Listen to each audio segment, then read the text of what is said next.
마지막 단계는 바로 에너지의 최적화 단계입니다. 우리가 에너지 개선 단계를 통해서 최대한 낭비되는 부분들을 찾아서 제거함으로써 우리는 에너지의 베이스라인을 찾아낼 수 있었습니다. 마지막 이 최적화 단계는 이 내가 찾아낸 베이스라인이 과연 효율적인지, 과연 효율적인지를 검증을 해서 효율적이라면 그 효율성을 유지하기 위해서, 효율적이지 않다면 그 효율적이지 않은 부분들을 개선하기 위한 단계라고 말씀드릴 수 있습니다. 원 데이터만으로는, 즉 로우 데이터만으로는 에너지의 효율성을 판단할 수는 없습니다.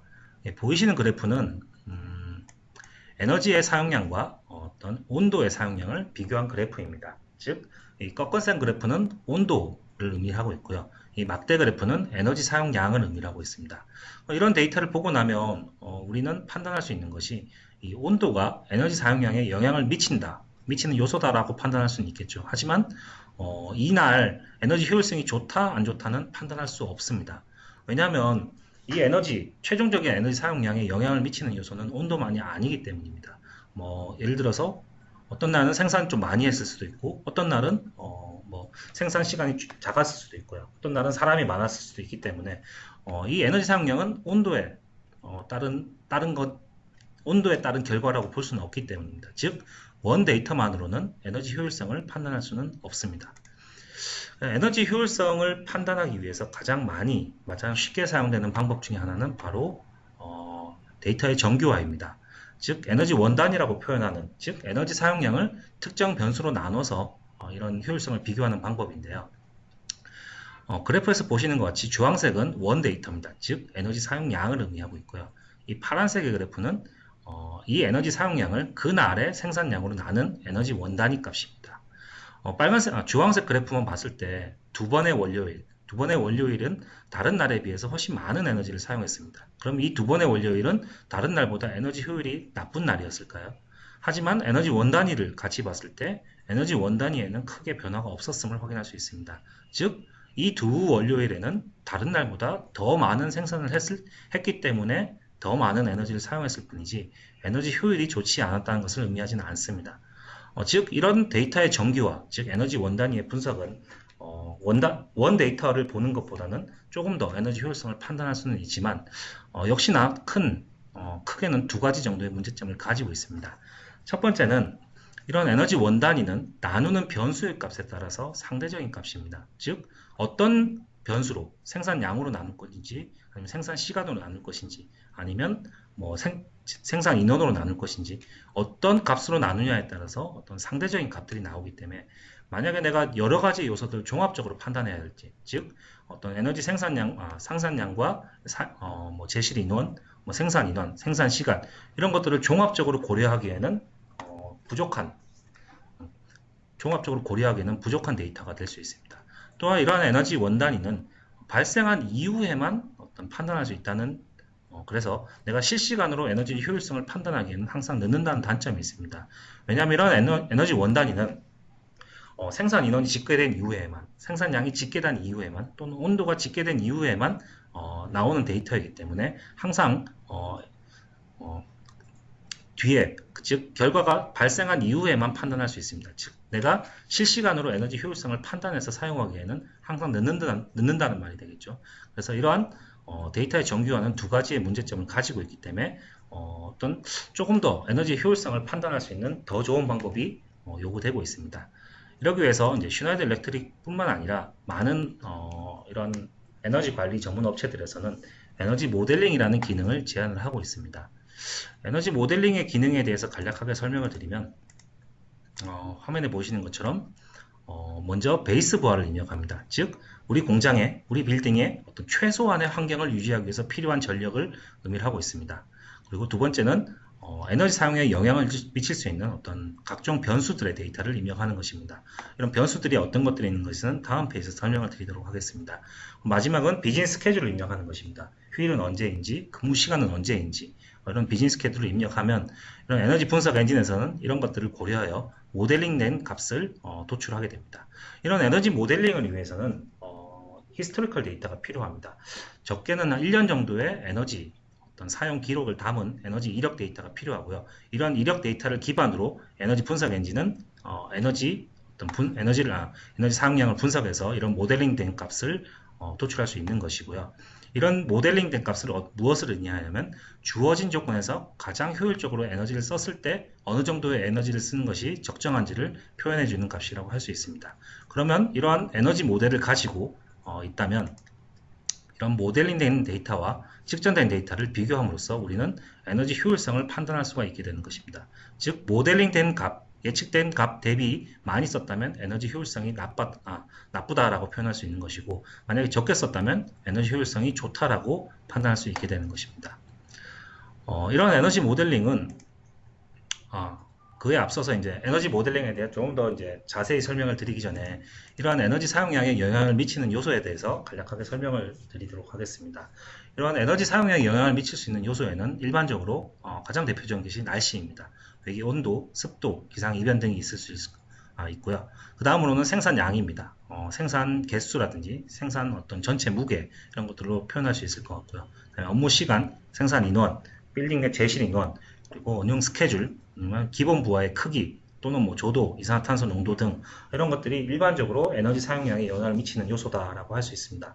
이러한 것들은 당연히 빌딩에 따라 어떤 공장의 특성에 따라 어떤 빌딩의 종류에 따라 다 영향을 미치는 요소들이 다르기 때문에 우리 공장에 또는 우리 빌딩에 영향을 미치는 어떤 요소들을 찾는 것들이 먼저가 선행되어야 될 것입니다. 이러한 우리 에너지 사용량, 우리 공장의 에너지 사용량에 영향을 미치는 요소들이 정의가 되었다면 그 다음의 순서는 바로 이러한 변수들이 에너지 사용량에 어떻게 영향을 미치는지를 분석하는 것입니다. 즉 당연히 화면에 보이시는 것처럼 평일과 토요일, 일요일, 공휴일 다 다르겠죠. 당연히 이렇게 나누어서 분석을 하게 되겠고요. 이 에너지 분석 엔진에서는 지금 화면에 보이시는 것은 온도에 따른 에너지 사용량을 분석한 것입니다. 즉 평일에는 온도에 따라서 에너지가 어떻게 변화하는지, 토요일에는 어떻게 변화하는지, 일요일에는 어떻게 변화하는지, 공휴일에는 어떻게 변화하는지를 분석을 해서 이 변수와 에너지 사용량과의 상관관계를 수식하게 됩니다.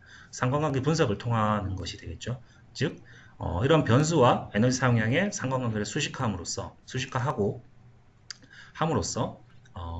이 에너지 모델링 값을 만들 수 있는 것이고요. 이런 모델링 된 값을 통해서 화면에 보시는 것 같이 에너지 모델링 된 값을 도출해낼 수 있게 됩니다. 화면에 보이시는 그래프는 이 캐나다에 있는 실제 어떤 빌딩, 즉 에너지 모델을 가지고 있는 실제 빌딩에서 측정한 결과 그래프이고요. 이 진한 파란색 그래프가 모델링된 그래프이고, 진한 파란색이 실제 측정치이고요. 이 연한 하늘색 그래프가 모델링된, 즉 예측된 값이라고 할 수 있습니다. 지금 보면 비슷비슷하게 나오다가 이 특정 한 달 기간, 지금 측정한 한 달 기간에 차이가 많이 나는 것을 볼 수 있는데요. 관리자는 당연히 이런 것들을 보고 한눈에 모델링 값과 실제 측정치가 차이가 많다는 것은 우리 빌딩에 내가 관리하지 않는 어떤 변수에 의해서 에너지 값에 차이가 발생했다는 것을 한눈에 파악하고 이런 것들에서 대처를 할 수 있게 됩니다. 실제 이 빌딩의 그래프에서 지금 이 구간이 의미하는 부분은 바로 이 빌딩에서 리모델링 공사가 진행된 기간이라고 합니다. 즉, 이 리모델링 공사가 진행된 기간 동안은 모든 이렇게 도어나 창문을 오픈한 상태에서 공사를 했기 때문에 평상시보다 훨씬 많은 에너지가 사용되었고, 그래서 이러한 모델링 그래프에서 보면 당연히 측정치가 모델링 된 값보다 훨씬 많이 사용됐다는 것을 확인할 수 있습니다. 모델링을 통해서, 즉 관리자는 모델링을 통해서 현재의 내 에너지 상태의 어떤 효율성을 직거해서 판단할 수가 있습니다. 즉 모델링 된 값 대비 많이 쓰고 있다는 것은 효율성이 안 좋다는 것 때문에 그런 것을 즉시 캐치해서 이렇게 대처할 수가 있게 되는 것이고요. 이런 모델링의 두 번째 장점은 바로 정량화입니다. 앞선 그래프를 좀 다르게 표현한 그래프인데요. 측정값에서, 즉 실제 측정값에서 예상값, 모델링된 값을 뺀 값을 저희는 잔차라고 표현을 하는데, 이 잔차를 노란색 막대 그래프로 표현한 것입니다. 측정값이 예상값보다 컸을 때는 이렇게 플러스로 나왔을 것이고요. 반대였을 때는 이렇게 마이너스 그래프로 표현이 되겠죠. 그리고 이러한 빨간색 그래프는 이 잔차의 누적 합을 표현한 그래프입니다. 이런 그래프를 그려놓고 보면 우리는 이제 관리자는 무엇을 파악할 수 있냐면, 리모델링 공사가 진행된 기간 동안 당연히 평상시보다 내가 가지고 있는 에너지 모델보다 에너지 효율이 좋지 않았다는 것을 판단할 수 있을 것이고요. 두 번째로는 제가 방금 처음에 말씀드린 것처럼 좋지 않았다면 얼만큼 좋지 않았는지를 정량화해서 파악할 수가 있습니다. 즉 이러한 잔차 합을 누적합을 더하니까 약 6,000kWh에 이런 것을 알 수 있는데요. 즉 이 리모델링 공사가 진행된 기간 동안 관리자는 원래 내가 써야 될 에너지 대비 6,000kWh만큼 더 사용했다는 것을 의미를 한눈에 파악할 수가 있습니다.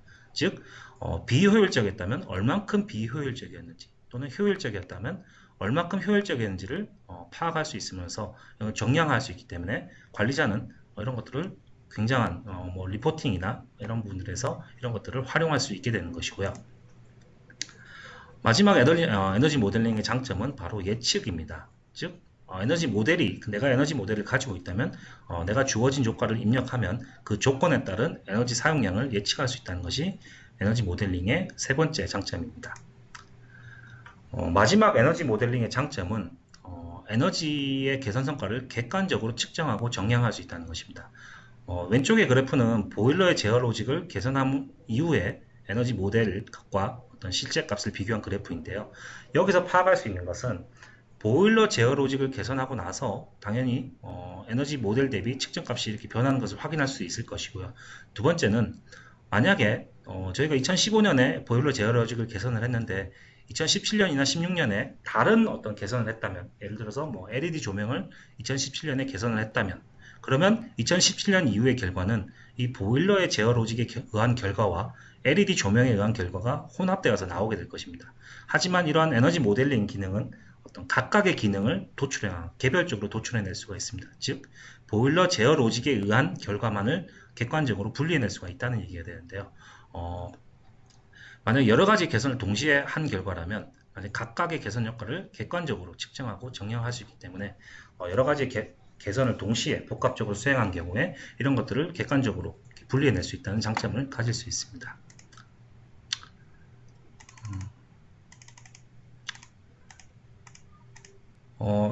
이 에너지 관리의 여정에 대해서 굉장히 빠르게 말씀을 드렸는데요. 이러한 에너지 관리는 체계적으로 수행됐을 때 굉장히 좋은 투자가 될 수 있을 것입니다. 그리고 뭐 이런 에너지 관리를 위해서는 반드시 실시간 에너지 모니터링이 필요하고 지속적인 개선이 필요합니다. 그리고 가장 중요한 포인트는 제가 에너지 인식 단계에서 말씀드렸던 것처럼 기술만으로는 충분하지 않습니다. 에너지 관리자는 물론 에너지 사용자가 이러한 에너지에 대한 관심을 가지고 지속적으로 개선을 해나가야겠다는 이런 생각을 갖는 것이, 즉 이런 에너지 관리가 에너지 효율이 문화의 어떤 필수적인 요소가 되는 것이 이 에너지 관리에 있어서 가장 중요한 부분이다라고 설명드릴 수 있을 것 같습니다. 다음으로는 이 통합 관리에 대해서 간략하게만 설명을 드리도록 하겠습니다.